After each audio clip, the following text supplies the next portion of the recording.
From the beginning, no one has ever stood at the top. Neither you, nor me, nor the gods.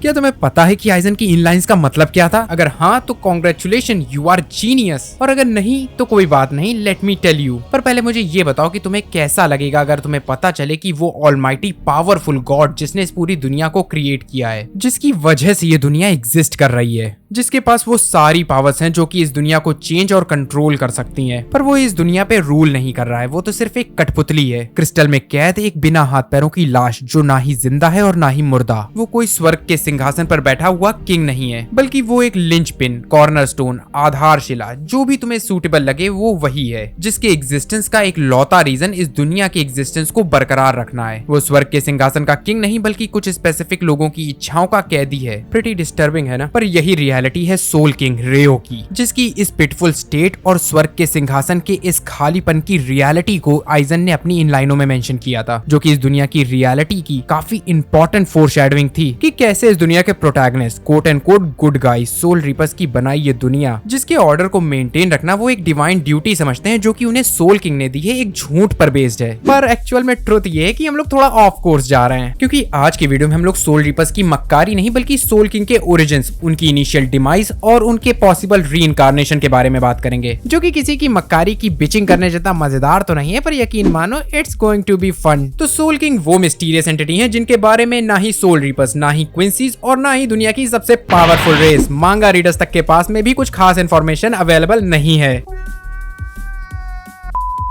Unless they are light novel readers. वैसे actual में तो मांगा में soul king के बारे में सारी इन्फॉर्मेशन अवेलेबल है, पर वो काफी ज्यादा पोएटिक, फिलोसॉफिकल और हाईली इंक्रिप्टेड है, जो कि मुझे नहीं लगता है कि ज्यादातर रीडर्स को समझ में भी आई होगी, तो उसे एक्सप्लेन करके मैं तुम्हें अभी बोर नहीं करूंगा। उस पर बात किसी और वीडियो में करेंगे। पर मांगा में सोल किंग का पहला मेंशन चैप्टर 223 में यामामोटो ने किया था, जिनके अकॉर्डिंग सोल सोसाइटी की अपनी एक सीक्रेट रॉयल फैमिली है जिन्हें बहुत ही कम लोगों ने देखा है, जिसके हेड है सोल किंग, जिनकी पावर इस दुनिया में सोल्स के सर्कुलेशन को बरकरार रखती है, और बिना उनके सोल्स का ये सर्कुलेशन डिसरप्ट हो जाएगा, जिसकी वजह से world of the living soul society और वेको मुंडो आपस में कोलाइड कर जाएंगे, जो कि ट्रुथ है। पर यामामोटो की ये बातें काफी कंसर्निंग है, क्योंकि यामामोटो की ये बातें शो करती हैं कि सोल सोसाइटी की सबसे पावरफुल ऑर्गेनाइजेशन के हेड को भी सोल किंग के ट्रुथ के बारे में कुछ खास इन्फॉर्मेशन नहीं है, बिकॉज इन रियलिटी कोई भी रॉयल फैमिली एग्जिस्ट ही नहीं कर रही है, और सोल किंग कोई किंग नहीं बल्कि क्रिस्टल में कैद एक बिना हाथ पैरों की लाश है, जिनके पास कोई भी अथॉरिटी नहीं है इस दुनिया पे रूल करने की। पर इसी वजह से सोल किंग के बारे में ज्यादातर इन्फॉर्मेशन ब्लीच वर्ल्ड के कैरेक्टर्स नहीं बल्कि हम व्यूअर्स को ज्यादा पता है। तो सोल किंग के बारे में जितनी भी बातें हम लोग जानते हैं उनमें से ज्यादातर की इन्फॉर्मेशन हम लोगों को bleach light novel can't fear your own world में, स्पॉइलर वार्निंग, सीरीज के सबसे दोगले character the high priest of soul king palace Osho Ichibe Hyosube से मिली है, जिसके अकॉर्डिंग सोल किंग के बर्थ की स्टोरी की शुरुआत होती है आज से लाखों साल पहले, जब world of the living, soul society और वेको मुंडो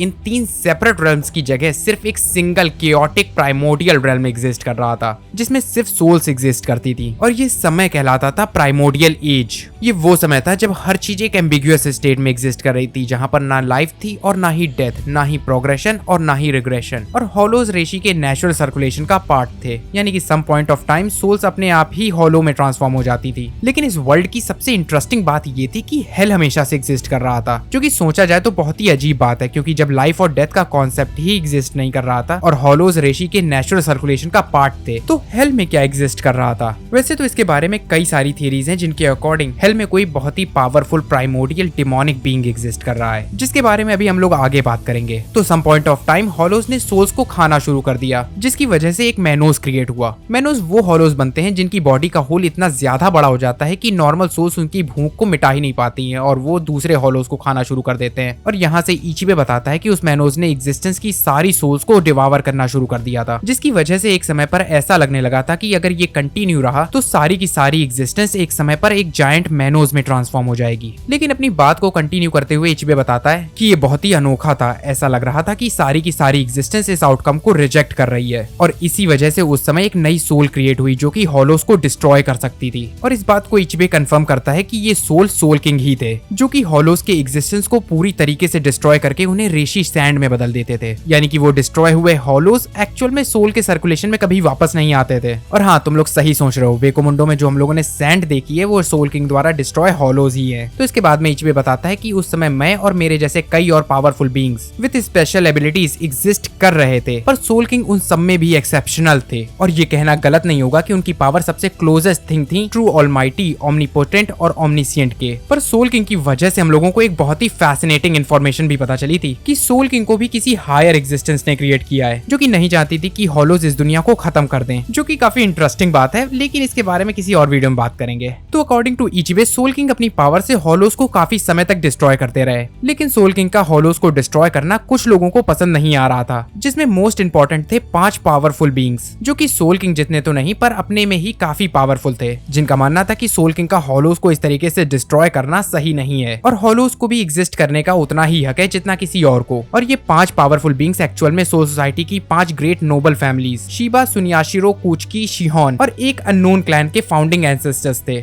जो कि एक ऐसा वर्ल्ड क्रिएट करना चाहते थे जहां पर हॉलोज और सोल्स अलग अलग रह सकें। लेकिन इन 5 लोगों का इस वर्ल्ड को क्रिएट करने का मोटिव डिफरेंट था, जिसमें सुनियाशिरो क्लैन के एंसेस्टर का डर ये था कि कहीं सोल किंग अपनी पावर से उन्हीं लोगों को डिस्ट्रॉय ना कर दे, और अपने आप को बचाने के लिए वो एक नया वर्ल्ड क्रिएट करना चाहते थे। वहीं पर अननोन 5th क्लैन के एंसेस्टर हेल को ढकने के लिए एक लिड क्रिएट करना चाहते थे, जो कि काफी अनोखी बात है क्योंकि कई थियरीज के अकॉर्डिंग वर्ल्ड ऑफ लिविंग ही वो लिड है जो कि हेल को सील किए हुए है, क्योंकि जितनी बार भी हम लोगों ने हेल के गेट को देखा है वो ह्यूमन वर्ल्ड में ही ओपन हुआ है। पर इसके बारे में बाद में बात करेंगे। Back to topic. तो इस क्योटिक वर्ल्ड में स्टेबिलिटी लाने के लिए कुची क्लैन के एंसेस्टर एक नया वर्ल्ड ऑर्डर क्रिएट करना चाहते थे, जबकि शिहोन क्लैन के एंसेस्टर सोल की सर्कुलेशन की एक ऐसी साइकिल क्रिएट करना चाहते थे जो कि इस स्टैग्नेटेड वर्ल्ड में प्रोग्रेस क्रिएट कर सके। वहीं पर शिबा क्लैन के एंसेस्टर्स चाहते थे कि ये नेसेसरी है कि हॉलोज के प्योरिफिकेशन का कोई तरीका ढूंढा जाए जिससे वो सोल्स के सर्कुलेशन में वापस आ सके बजाय उन्हें डिस्ट्रॉय करने के। पर इन 5 के डिफरेंट मोटिव्स इन्हें एक सेम गोल पर ले गए, जो कि था सेपरेशन ऑफ करंट वर्ल्ड और 3 डिफरेंट वर्ल्ड क्रिएट करना। फिजिकल वर्ल्ड जहां पर इंसान एग्जिस्ट करें, रेशी वर्ल्ड जहां पर सोल एग्जिस्ट करें, और एक सैंड पैराडाइज जहां पर इन दोनों प्रीवियस वर्ल्ड की वजह से क्रिएट हॉलोज एग्जिस्ट कर सकें। लेकिन ये 5 लोग जो कि काफी ज्यादा पावरफुल थे, अपनी पावर्स को कंबाइन करने के बावजूद भी इस वर्ल्ड को क्रिएट नहीं कर सकते थे। उन्हें ये काम करने के लिए एक ऐसे पर्सन की जरूरत थी जो कि हर चीज ट्रांसेंड कर चुका हो। तो अपने इस काम को करने के लिए उन्होंने इचिबे की हेल्प से सोल किंग को कैप्चर करने की कोशिश की, जिसे सोल किंग ने रेजिस्ट नहीं किया, जबकि वो बहुत ही आसानी से ये कर सकते थे। लेकिन सुनियाशिरो फैमिली के एंसेस्टर को लगा कि सोल किंग शायद उन्हें धोखा देने की कोशिश कर रहे हो, जिसकी वजह से उसने उनके हाथ पैरों को काट करके उनके मोस्ट ऑफ इंटरनल ऑर्गन्स और बॉडी पार्ट्स को रिमूव करके उन्हें एक क्रिस्टल में कैद कर दिया और उनकी ऑलमाइटी पावर से इस वर्ल्ड को क्रिएट करके उन्हें इस वर्ल्ड का सेंटर पॉइंट बना दिया, जो कि इस वर्ल्ड के एग्जिस्टेंस को कंटिन्यू होल्ड करके रख सके। और ये हीनस एक्ट ही कहलाया ओरिजिनल सिन, जो कि सोल सोसाइटी और शिनिगामी के रियल ट्रुथ को रिवील करता है। पर ये कुछ ज्यादा सीरियस हो गया, चलो तुम्हें सोल किंग के बारे में कुछ इंटरेस्टिंग बातें बताता हूँ। जैसे कि क्या तुम्हें पता है कि सोल किंग के जो बॉडी पार्ट्स रिमूव किए गए थे उनका क्या हुआ? तो सोल किंग के जो बॉडी पार्ट्स रिमूव किए गए थे वो अपने में ही बहुत ही पावरफुल बीइंग्स थे, जिसमें से सबसे पहला था उनका राइट आर्म मिमिहागी, जो कि गवर्न करता था स्टैग्नेशन और स्टिलनेस को, जो कि किसी भी तरीके के ग्रोथ, डेवलपमेंट, प्रोग्रेशन और चेंज को रोक सकता था। मिमिहागी किसी भी तरीके यानी किसी भी तरीके का प्रोग्रेशन रोक सकता था। यानी कि अगर तुम्हारी किसी भी बॉडी पार्ट में कोई बीमारी है तो अगर तुम मिमिहागी को अपना वो बॉडी पार्ट ऑफर कर दोगे तो तुम्हारी वो बीमारी वहीं पर स्टॉप हो जाएगी, ठीक नहीं होगी, ये बात याद रखना, पर प्रोग्रेस भी नहीं करेगी। देखो मैं तुम लोगों को इस वीडियो में सोल किंग के सारे बॉडी पार्ट्स की सारी एबिलिटीज के बारे में नहीं बताऊंगा, वो अपने में ही एक बहुत ही अलग वीडियो का टॉपिक है। पर जो बात मैंने तुम्हें अभी मिमिहागी के बारे में बताई है ये अपने में ही एक बहुत बड़ा स्पॉइलर है। तो सोचो वो कौन है बीमार पर्सन जो कि सीरीज में एक बहुत ही क्रूशल रोल प्ले करेगा।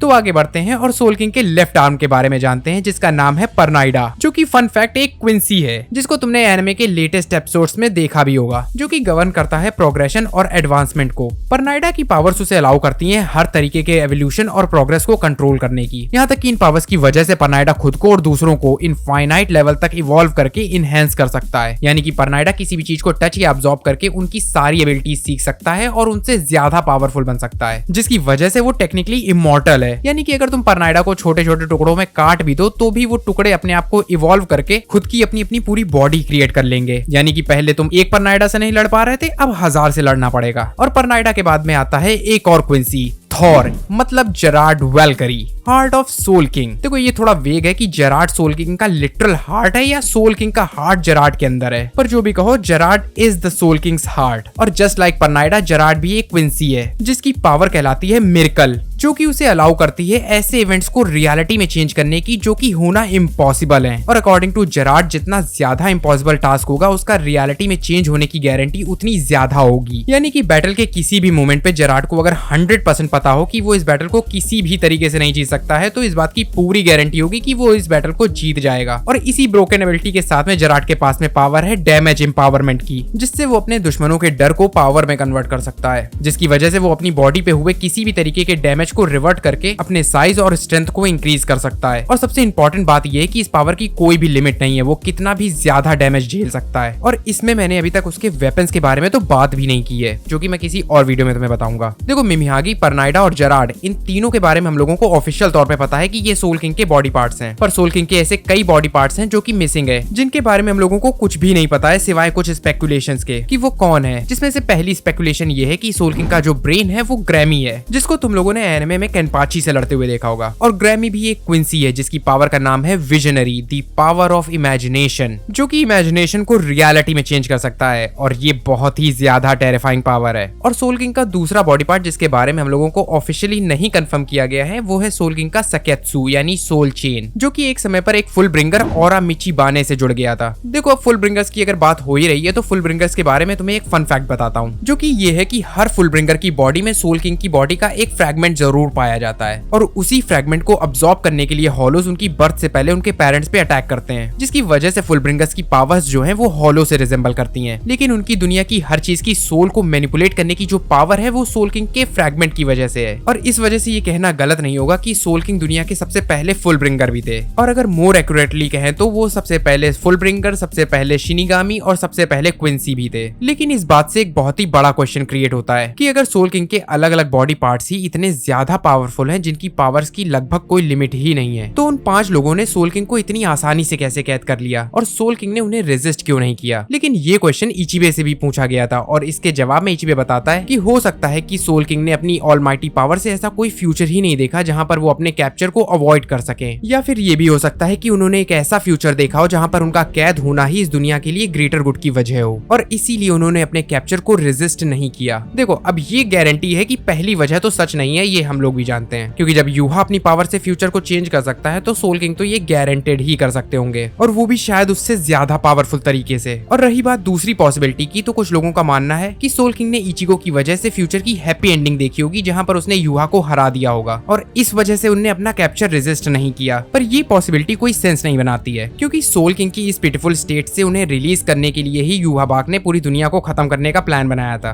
और इसलिए दूसरी पॉसिबिलिटी पर मेरी एक पर्सनल थियरी है जो कि मुझे लगता है कि सच हो सकती है, जो कि अगर तुम्हें अच्छी लगे और उस पे वीडियो बनाने का तुम्हारा मन करे तो मुझे क्रेडिट जरूर दे देना उस पे। ओके तो सुनो, सोल किंग के खुद को कैप्चर करवाने का रीजन था हेल, मीनिंग जैसा कि मैंने तुम्हें अभी बताया था कि हेल हमेशा से एग्जिस्ट कर रहा था, और वो भी तब से जब लाइफ और डेथ का कॉन्सेप्ट तक एग्जिस्ट नहीं कर रहा था। तो फिर हेल में क्या था, या फिर कहा जाए तो कौन था? वैसे तो इस बारे में कई सारी थियरीज हैं, बट एक थियरी के अकॉर्डिंग हेल में कोई बहुत ही powerful primordial demonic being exist करता है, जो कि वहां पर प्राइमोडियल एज से भी पहले से एग्जिस्ट कर रहा है, जो हो सकता है कि सोल किंग से भी ज्यादा पावरफुल हो। और इसका रीजन ये है कि हम लोगों को बताया गया था कि सोल किंग को भी कॉस्मोस की किसी हायर कॉन्शियसनेस ने क्रिएट किया है, जो कि इस दुनिया के डिस्ट्रक्शन को रोकना चाहती थी। तो हो सकता है कि उसी कॉन्शियसनेस ने उस डिमोनिक बीइंग को भी क्रिएट किया हो सोल किंग से पहले उसी टास्क के लिए, और जब वो उसे नहीं कंट्रोल कर पाई तो उसने सोल किंग को क्रिएट किया उसे डिस्ट्रॉय करने के लिए। पर जब सोल किंग बॉर्न हुए तो उनने अपनी ऑलमाइटी पावर्स की वजह से फ्यूचर में ये पाया कि वो उसे अकेले नहीं हरा सकते हैं, उनकी प्रेजेंस उसे हेल में कैद कर सकती थी पर डिस्ट्रॉय नहीं, और उन्हें उसे डिस्ट्रॉय करने के लिए किसी और की मदद चाहिए, और वो पर्सन था इचिगो, जिसकी पावर टू डिस्ट्रॉय फेट किसी भी दुश्मन को हरा सकती है। लेकिन इचिगो के बॉर्न होने के लिए इन 3 रेल्म्स का क्रिएट होना जरूरी था, और इसलिए उन्होंने खुद को सील हो जाने दिया। लेकिन ये थ्योरी इससे थोड़ी ज्यादा कॉम्प्लिकेटेड है। देखो जैसा कि मैंने तुम लोगों को इस वाले वीडियो में बताया था कि इचिगो की बांकाई की एबिलिटी प्रीडेस्टिन्ड फेट को डिस्ट्रॉय कर सकती है, यानी कि भविष्य में जो घटनाएं होना तय हैं, इचिगो की पावर उस घटना के होने की गारंटी को डिस्ट्रॉय कर सकती है। लेकिन इसका मतलब ये नहीं है कि वो बिना एफर्ट लगाए किसी भी फाइट को जीत सकता है। उसे उस फाइट को जीतने के लिए लोगों और पावर्स की जरूरत पड़ेगी, और इसलिए इचिगो उस डिमोनिक बीइंग को अकेले नहीं हरा सकता था। और जैसे सोल किंग को इचिगो की हेल्प की जरूरत थी, वैसे ही इचिगो को सोल किंग की हेल्प की जरूरत थी, जो कि उसे उस दिन मिली जिस दिन उसने सोल किंग पैलेस में यूहा की पावर के इन्फ्लुएंस में आकर के सोल किंग को मार डाला था, जो कि बहुत ही ज्यादा स्ट्रेंज बात थी। लेकिन इसलिए नहीं कि इचिगो ने सोल किंग को मार डाला था, बल्कि इसलिए क्योंकि जिस बीइंग के सारे इंपॉर्टेंट ऑर्गन, यहाँ तक कि उसका सेकेत्सु जो कि एक सोल का सबसे इंपॉर्टेंट पार्ट होता है, वो भी उसकी बॉडी से निकाल लिया गया हो और उनकी छाती में सोड घुसेड़ दी गई हो। लेकिन इन सारी चीजों के बावजूद भी उनकी डेथ नहीं हुई। पर इचिगो का उनकी बॉडी को 2 टुकड़ों में काटने पर जहाँ पर कोई भी इंपॉर्टेंट ऑर्गन एग्जिस्ट नहीं कर रहा था, उनकी डेथ हो गई। ये सुनने में तुम्हें अजीब नहीं लग रहा? क्योंकि मुझे तो लग रहा था, और इसीलिए मुझे ये लगता है कि सोल किंग ने जानबूझ के इचिगो के हाथों अपनी डेथ एक्सेप्ट की, जिसकी वजह से इचिगो और उनकी डेस्टिनी आपस में जुड़ गई। और इसी मोमेंट पे इचिगो उस प्री डिटरमिन्ड फ्यूचर को डिस्ट्रॉय करने के कैपेबल बन गया। क्योंकि जब इचिगो और सोल किंग की डेस्टिनी आपस में जुड़ी तो सोल किंग इचिगो के सन काजुई के रूप में रीइंकार्नेट हो पाए, जो कि पॉसिबली ब्लीच के न्यू हेल आर्क का प्रोटैगनिस्ट हो सकता है, जिसका हिंट हम लोगों को ब्लीच के special one shot no breath from hell से मिल गया था। जिसकी फर्स्ट पेज की स्टोरी में नरेटर बताता है कि बचपन में उसके पास में 2 गोल्ड फिश थी, जो कि उसे बहुत प्यारी थी, पर एक दिन उनमें से बड़ी वाली गोल्ड फिश मर गई, और जो छोटी गोल्ड फिश थी, जिसको देख के लगता था कि उसकी ग्रोथ रुक चुकी है, वो बड़ी होना शुरू हो गई। जिसे देखकर नरेटर बड़ा खुश होता है और बताता है कि मुझे बड़ी खुशी है कि बड़ी गोल्ड फिश मर गई। अब देखो, मुझे ये स्टोरी देखकर लगता है कि ये स्टोरी यहाँ पर सोल किंग और उस डिमोनिक बीइंग के कनेक्शन को फोरशैडो कर रही है, क्योंकि वो डिमोनिक बीइंग सोल किंग की वजह से हेल में कैद था, और अब सोल किंग के जाने के बाद में हेल के गेट्स खुल चुके हैं और वो आजाद है। So that's it. ये थी सोल किंग के बारे में सारी अवेलेबल इन्फॉर्मेशन और मेरे थॉट्स। कैसा लगा तुम लोगों को? क्या मुझे सोल किंग और ब्लीच पर वीडियो बनाना बंद कर देना चाहिए या फिर और बनाने चाहिए? अपने थॉट्स कमेंट्स में जरूर बताना, और वीडियो अच्छा लगा हो तो पता है ना तुम्हें क्या करना है। मिलते हैं नेक्स्ट वीडियो में। सयोनारा।